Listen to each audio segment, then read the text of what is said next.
Hey everyone, I have done this video before, but I haven't posted it because it was an hour and a half long. Actually, it was like an hour and 45 minutes long.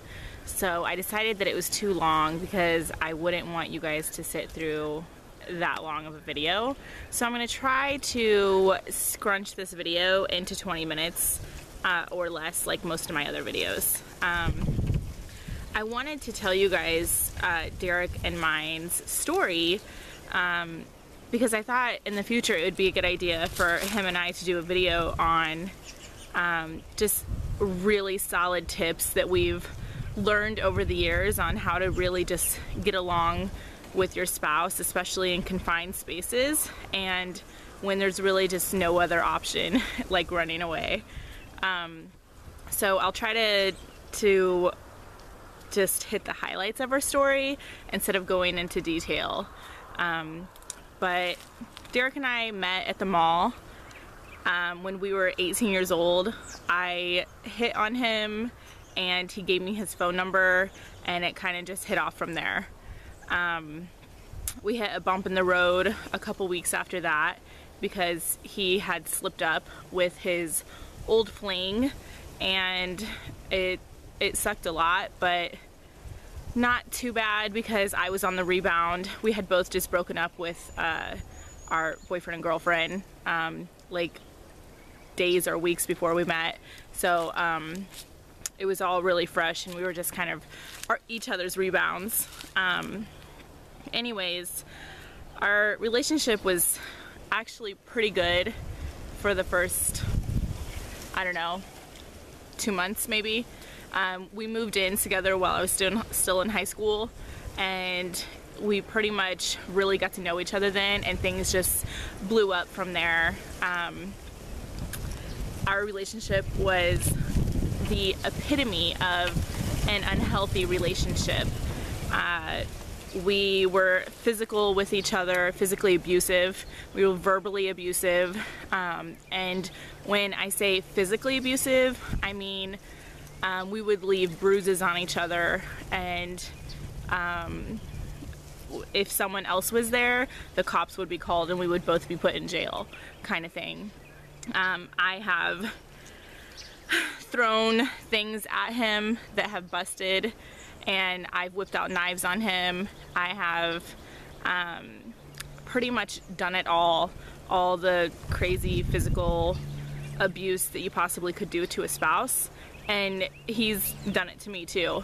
It was just a super unhealthy relationship almost from the get-go, and it's both to blame. We both have had a lot of issues that were not worked through, and we didn't know who to talk to, and we had no one to turn to, kind of thing. And even if someone did try to talk to us, we would both just keep it to ourselves. So I had a lot of issues growing up, a lot of issues that have affected my adulthood. When I was living in a car with my mom when I was little, she taught me how to steal, and more like a steal to survive kind of thing, because she had no money, so she taught me how to steal food. When I was like 4 years old, I would sneak any kind of food I possibly could into my jacket, into my dress. You know, I was old enough to walk, she'd put me in a stroller just so she could stuff things under me or below the stroller or something, and a majority of the time it would be food. So that just kind of stuck with me. And even when we actually got a home, we all continued to steal, my immediate family and I, and it became an addiction. So I was a kleptomaniac up until like 5 years ago, 5-ish years ago. And that carried out through my relationship with Derek, which affected our relationship because he was extremely anti-stealing, and he didn't have anything to do with it. And if I did it, I would not tell him because he would always threaten to break up with me or something. It was just an addiction, and I really couldn't control it. I would steal things I didn't even need. It was the dumbest thing ever, like erasers, you know, the silliest stuff you could possibly imagine, along with like big stuff that was ridiculous. Just a hardcore addiction that I have had since I was 4 that finally got broken off 5 years ago. And that and physical abuse, because I didn't know how to deal with my feelings, and apparently my husband didn't know how to deal with his feelings either, because he reciprocated the abuse. And the day before we got married, we even got into a really huge fight. I remember it was so physically abusive that I was second guessing getting married to him, and clearly I went through with it. But into the relationship, into the marriage after it, it just got even worse. We both still did not know how to communicate or talk about our feelings correctly. We got saved right before we got married. We did go through marriage counseling. The marriage counselor did not ask the right questions. He pretty much hum-hoed all the way through our marriage counseling sessions, and it was super basic, which I wouldn't recommend to anyone. Anyways, we just continued on a really rough path. I ate my feelings a lot, so I blew up to a very large person, and I'm a really large person still, just not near as big as I was, and I'm still kind of dealing with eating my feelings kind of thing, but it's a demon that I have to deal with help. Anyways, Derek and I just eventually became roommates who were married, kind of thing. It was really bad, and to people on the outside, they wouldn't have a clue. They would not have a clue if they were talking to us if our marriage was bad, because we knew how to put on a good show for people, and we knew how to hide things. So, like before we met, and even in the beginning of our relationship, if anyone asked us what was going on, we'd be really good at hiding stuff and not even being able to communicate with each other like how we're feeling, like deeply. In a nutshell, that all rolled into one huge fight. We were Christians after we got married, but we were Christians with major issues. And you know, to be honest, I don't know any Christians personally who don't have major issues. It's just because you're a Christian and you love the Lord does not mean that your problems go away at all. And sometimes they might even increase because of just the world trying to attack you, kind of thing. So we were Christians, and we got burned by our church, so we stopped going. So that, and we didn't find another church, so it kind of just made things worse. I've always had a heart for missions, especially third world countries, little kids, any little kid. Even if I see little kids around here, I'm always very sweet to them, especially if I see that their mother is, or their father is not nurturing, I guess. Suicidal people, I've always had a heart for suicidal people, homeless people. Those are like my top list for things that I have a heart for. And not to mention, at one point in our marriage, I was suicidal. I actually ended up in the hospital because he threatened to leave me, and so I just took a bottle of pills instead of talking about it, and tried to kill myself because I couldn't ever imagine myself without him. He was my second boyfriend only. I had only started dating when I was 18, and my first boyfriend lasted like 2 seconds. So Derek was my second ever, and the only person who I ever really loved. So it just hurt a lot that he had threatened to leave me, so I dealt with it really badly. We got into a really big fight after, like, a few years after that incident. Even though we weren't in a church, I still wanted to do things like missions. I told him he was holding me back because I wanted to go do missions in third world countries. I wanted to help children who were starving, and I wanted to do something. I wanted to help. I wanted to make a difference in the world, and I just wanted to go, even though clearly I wasn't ready. My husband didn't have a heart for it. Derek didn't want anything to do with it. He said, just go if you want to go. Really, really, really huge fight. Ended up in a physical fight. I ended up storming out and driving 3 hours south of where we were to my best friend's house, and went down there and stayed with her for the weekend, and didn't really talk too much about it. Just got away from the situation, came back up to my house, and he wasn't there.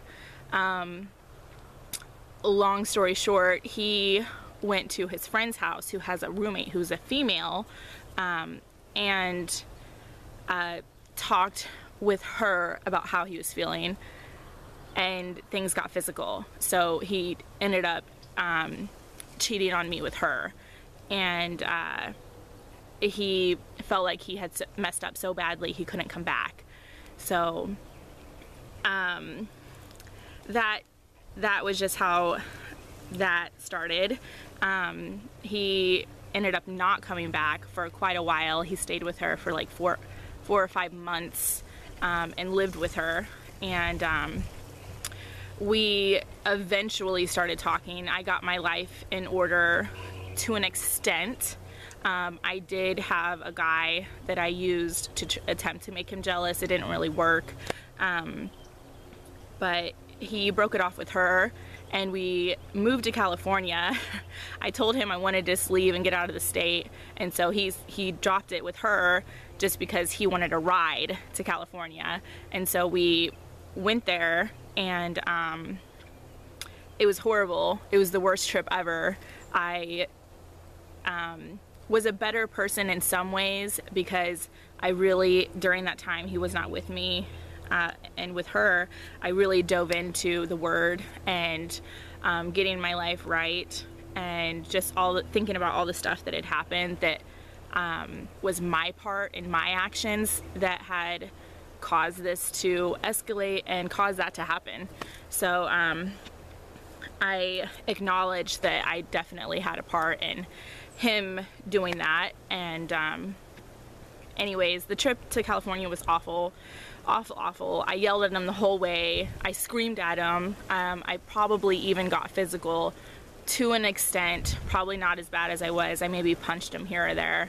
I don't remember if he punched me back or anything, but we ended up living with his aunt, who was super sweet and so awesome. She pretty much just gave us a couch to sleep on. And that didn't work out because Derek and I still hated each other, I guess.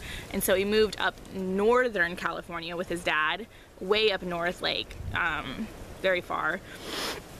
And so I just stayed down south. I got a job and tried to get connected into a church, and I did to an extent. And they encouraged me, pretty much every single person encouraged me to just divorce Derek. And I didn't, because I had already been told several times by the Lord that our marriage would be reconciled, and to just give it to the Lord, which I didn't do because I was crazy. And this was MySpace days, so I would stalk his MySpace. I would stalk his cell phone bills. I would do everything that a crazy person would do. He ended up getting with another female up at his dad's house, and he told me about it. He just came out and told me about it. I let that go, and then we tried to work on it, get counseling, and he lied to the counselor. So clearly we weren't ready. And then he went on tour with a band, and got with another female, and I found out via MySpace, and it just all hell broke loose again. And anyways, I ended up moving back to Illinois and leaving him in California. They kicked him out of the band because it was a Christian band and that was against their morals and such. He went and got with this girl that he connected with on tour and lived with her. Well, I finally just shut up and listened and stopped keeping in contact with him. I stopped everything. I deleted his number. I didn't have any kind of contact with him whatsoever for about 6 months. I got a job in Illinois, and he called me out of the blue one day and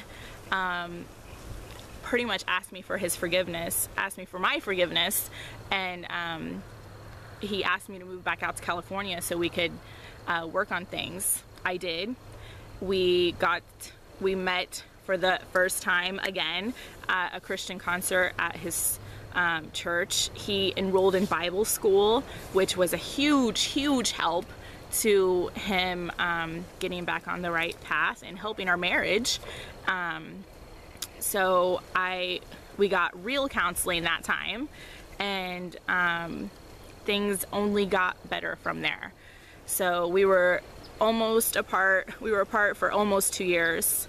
And then we got back together by the grace of God, and God really restored our marriage 100-fold.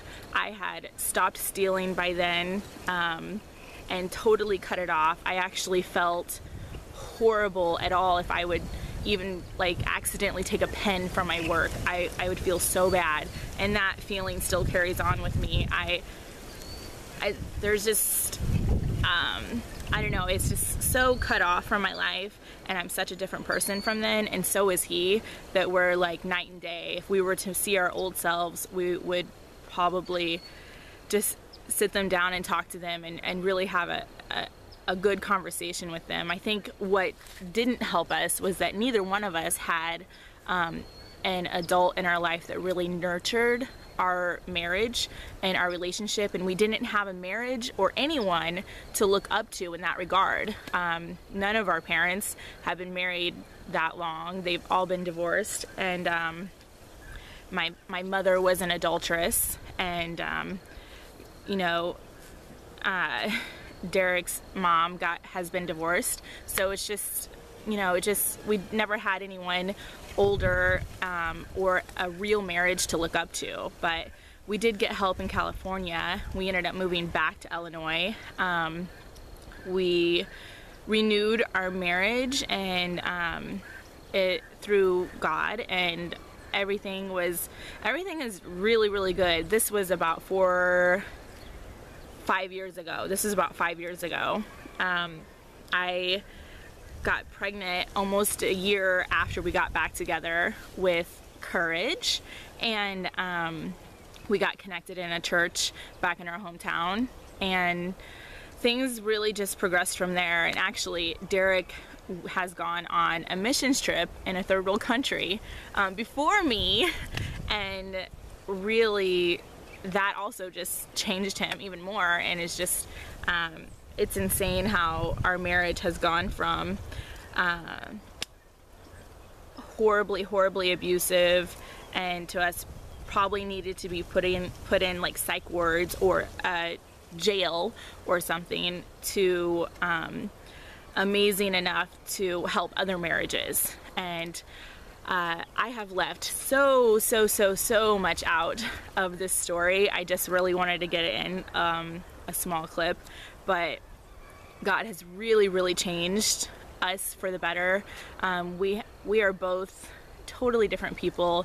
You know, my husband doesn't party anymore. He's not in a band anymore. He still loves music, but it's just night and day. And I really just wanted you guys to know our story so you can get to know us a little bit better, so that if we do a video in the future about awesome tips on how to get along with your spouse or better ways to communicate, then you'll know that what we say is legit because we put it into practice.